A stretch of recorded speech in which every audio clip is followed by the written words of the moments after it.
Өлім бұл чындық. Қатарыбыздагы залкар инсан Жаңыбай Жаанбаев агабыздын дүйнө салганы баарыбызды өкүндүрүп, кайгыга каптап турат. Жаңыбай агабыз бала кыял, ыйманга бекем, берешен, сөзүнө бекем инсан катары биздин жүрөгүбүздө кала берет. Аз жашоодо көп жакшы иштерди кылып калган инсан катары биз Жаңыбай агабызды эскерип калабыз. Жашоодо көптөгөн бийлиги, байлыгы, мүмкүнчүлүгү көп инсандарды көп эле байкап кездештирип жүрөбүз. Бирок ошолордун арасынан Жаңыбай агабыз алган колдон берген кол артык деген пайгамбарыбыздын осуятына бекем турган инсан катары бизге үлгү болуп калды. Жаңыбай агабыздын кылган жарыя, купуя кылган амалдарын баары жаратканым кабыл кылып, о дүйнөдө Фирдаус бейишинен жаратканым насип кылсын. Жана чындыгында биз Жаңыбай агабыздай жакшы инсандарды жоготконубуз бизди чоң бир кайгыга салып, жана ошол менен бирге эле бул жашоодо байлык бийлигибизди, топтогон мүлктөрүбүздү алып кете албаганыбызды дагы бир жолу далилдеп турат. Бул жашоодо, аз жашоодо бир гана ахиретке кылган жакшы амалдарыбызды гана алып кететинибизди көрүп турабыз. Жаратканым Жаңыбай агабыздын үй бүлөсүнө, жакындарына сабыр жана Жаңыбай агабыздын калтырып кеткен осуяттарына бекем болушун насип кылсын. Терең кайгыруу менен Жаңыбай агабызды эскерип кала беребиз.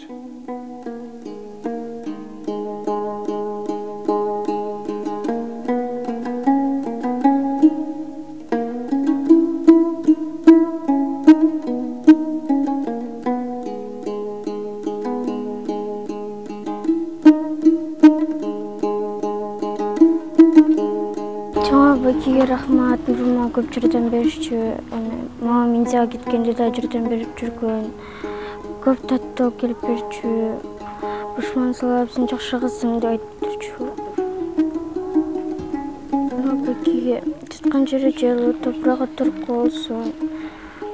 Бейишке түшсө жакшы баки болчу.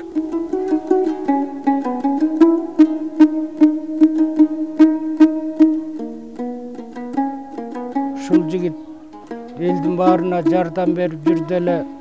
Менин кызым 2019-жылы Индиядан операция болуп атканда акчалай жардам берип, артында калган балдарына, кыздарына кийим, тыйым буюмдарын берип жүрчү. Ажал улук экен. Эми ушул Жаңыбайдын жаткан жери жайлуу, топурагы торко болсун, артында калган балдары ошол атасынын жолун жолдоп, имандуу жигиттерден, кыздардан болуп, бактылуу үй бүлөлөрдөн болсун. Жаанбай жаткан жериң жайлуу, топурагың торко болсун.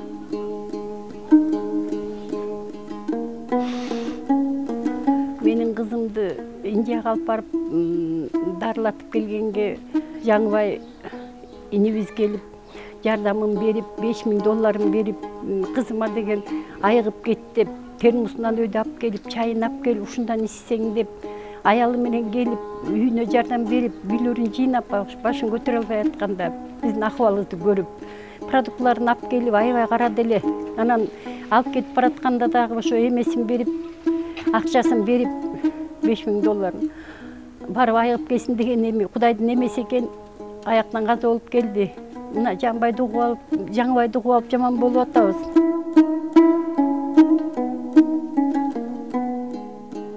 Бизде бүгүн өтө оор жоготуу күн болуп турат. Себеби биздин жандай көргөн агабыз, ошол тирегибиз Жаанбаев Жаңыбай деген биздин айкөл, кайрымдуу, боорукер биздин агабыз бүгүн бир келген бул жалганда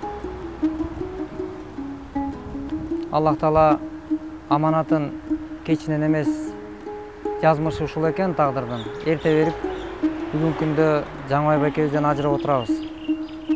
Мындай кабарды укканда аябай сайсөөк, мындай бир өтө оор болуп турат биз үчүн.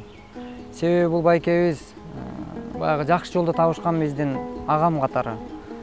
Кеңешип түн жарымга чейин, түнкү саат 2:30га чейин аябай акылдашып кеңешип, жакшы ой пикирин айтып, азамат, кайрымдуулукта аябай жакшы иш жасап атасыңар деп жакшы кеңешин айтып, бирок биз тирек болушубуз керек деген жакшы ой пикирин айтып, көптөгөн адамдар бар. Бар болгон байлыгына манчыркаган, бийлигине манчыркаган, көзүнө эчнеке көрүнбөй калган көп досторду көрдүм. Жашоодон көп байларды көрдүм.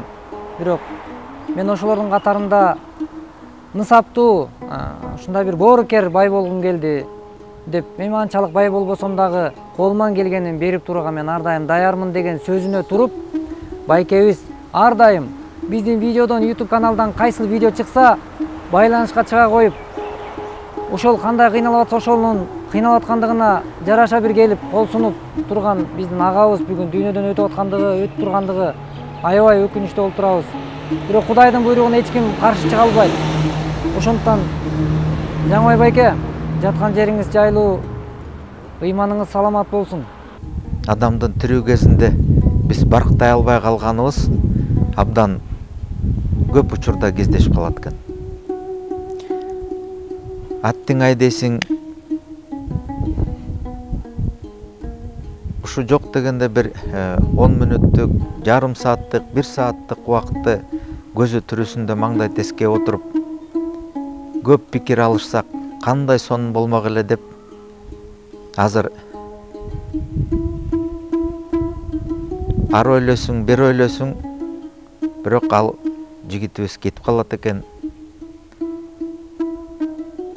Күнүмдүк жашоо бизди саз катары тартып жүрүп, адам баласы кетип калгандан кийин ичибизден сызып отуруп калат экенбиз. Бирок мен ишенем, Жаныбайдын арманы арман бойдон калбайт. Себеби дегенде чогуу пикир алмашып, ой максаттарына, Жаныбайдын 2 жакшынакай уулу бар, кызы бар, кылган кызматы бар, жакшынакай келинчеги бар. Ошонун артынан өсүп келаткан, ошо менен табакташып калган инилери бар. Ошолорго ар бирөөнө жакшы өзүнүн аманатын калтырып кетти. Мен ишенем, ошого дагы мен дагы ошо күч кубатымды, акыл эсимди Кудай Таалам ден соолук берсе, ошо Жаныбайдын дагы аманатын иш жүзүнө аткарып, анын дагы көңүлүн о дүйнөдөн дагы Алла Таалам бейиш бакчасынан орун берсе, толук кандырабыз деп ойлойм да. Мен Жаныбай жакшы инсан болгон, бийик инсан болгон. Анын жумушу, ойлогонум, ой максаттары жерге калбайт. Биз колубуздан келгенче ошо Кыргызстандын атын, туусун, бийиктигин дүйнөгө даңазалаганга баардык күч кубатыбызды, салымыбызды кошуп келебиз. Баарыңыздар аман эсен болуңуздар, ден соолугуңуздарды караңыздар. Ошол Жаңыбай байкенин көптөгөн жакшы сапаттары бар болсун. Бул дүйнөдөн өтүп кетти. Аллахым аны бейишинде насип кылган болсун. Ошол бул дүйнөдө кылган бүт кайрымдуулук иштерин Аллахым өзү кайтарган болсун. Ошол бизди багы эмгек акыбыз болот го, ошол эмгек акыбыздан тышкары дагы келип күлүп жайнап, кыздарым эгиле, бул силердин акыңар, кой Жаңыбай байке болбойт мындай деп албаса, кой алгыла деп ушинтип берип коет эле. Анан ошентип таанышып калып эле анан мен жумуштан кеткенден кийин бир күнү ошо балам кырсыктап калып, мен ошо көзүнөн операция жасатыш керек болуп калып анан баягы Жаңыбай байкеге кайрылдым. Жаңыбай байке ушундай жардам керек болуп атат деп, ошентсем кел жолугалы Алтынай деп эме кылып мени чакырды. Чакырып анан ошо Азамат байкеңе чалдыңбы, жаздыңбы деп, ошо жанагы кайрымдуулук фондундагы деп ошентти. Анан ооба десем, ошо чакырып мени ошо как раз бир жерге, анан ошондо мага кайрымдуулук мынакей Алтын ушундай болгон, ушундай болуп калды, ага чейин дагы мен зекетимди чыгарып койдум эле деп ушундай сөзүн айтты да, магачы мынакей аз да болсо көптөй көрүп алып кой деп ушу $1000 берди. Мен действительно ошондо туруп ыйладым. Азыр чын эле мындай айтсаң, адамдан азыр $1000 эмес, 100 сом чыкпайт да. Ошондой берип, анан мен дагы болгон эмемди айтып, ага экөөбүз отуруп сүйлөшүп, ошентип алып анан кеткен болчубуз. Негизи эле Жаңыбай байке мындай эмгекти, акыны мындай билген адам болчу да. Кой кыздар тиги эмең акыңарга кирбейин, мындай кылайын деп андан тышкары дагы берип, канчалаган жерлерге жардам кылган экен. Эми ошонун баардыгын эми азыр бурун жаныбызда жүргөн болсо, тирүү болуп жүргөн болсо, баягы эми ичиңде да тынчсың да, жүрөт, жакшы деп, Аллах ыраазы болсун деп сүйүнүп жүргөн болсоң, мынакей азыр бул дүйнөдөн дагы биз менен кош айтышып кеткен экен. Эми эмне дейбиз, бир гана аны кылган, бул дүйнөдөгү кылган сооп иштери бир гана Аллах аны кайтарат. Эч ким адамдан адам кайтпайт эч качан. Ошо бир гана Аллахтан кайтып, эми ошол бейишин насип кылып, ошол адамга канча элдерге жардам берген экен, канча ата-энелер, канча балдар көз жашы төгүлүп ушакта кандай кыйналып жүргөн учурда мындай кадимкидей эле ушундай сүйүнүп өткенсиң, ким эле эме болгондой болуп, көз жашыңды көтөрүп кой, ыйлаба, баары жакшы болот буюрса, Аллахым жардам берсин деген бир жакшы сөздөрдүн баарын айткан. Ошондо көңүлүм көтөрүлүп анан кеткен болчумун. Мына эми ошол адам дагы биздин арабыздан кетиптир. Аллахым эми ошондо жаткан жери жайлуу кылып, кабырын жарык кылып, ушундай бейиштин насип кылсын, башка эчтеке кылбайбыз. Аллахым ошондой жакшы нерселерди насип кылып, бейиштин төрүнөн берсин. Артында калган балдары, кыздары, Замир эже, аларга сабыр берсин Аллахым. Турмушта жакшы өлбөсүн деген бир сөз бар. Чогуу жүрүп, чогуу мамиле кылып, катарыбызда жүргөн, жакшы көргөн жаныңдагы санарлаш агаларыңдын бир заматта жок болуп кетиши, бул абдан өкүнүчтүү, абдан кайгылуу, жүрөктү оорута турган нерсе экен. Абдан жакын көргөн, көп адамдарга көп жакшылык кылган, бизде болгон жаштарга көп үлгүлөрдү келтирген, биз сыйлаган Жаңыбай агабыз өмүр бою биздин жүрөгүбүздө ушундай бир жакшылыктын символу катарында жашап калат деген ойду айткым келет. Жаңыбай агабыздын абдан бир жакшы сыпаты бул ата-энеге болгон мамилеси, ата-энеге болгон урматты ошол кишиден көп үйрөндүк. Ата-энесинин айткан сөзүн ар дайым закон катарында кабыл алып, эч качан ошолордун көңүлүн оорутуп алуудан коркуп, эч качан ошолорго бир катуу айтпайткан абалда жашаганына мен көпкө болдум. Ошондой эле үй бүлөгө абдан камкор, үй бүлө ушунчалык аманат экенине астейдил мамиле кылган адам эле.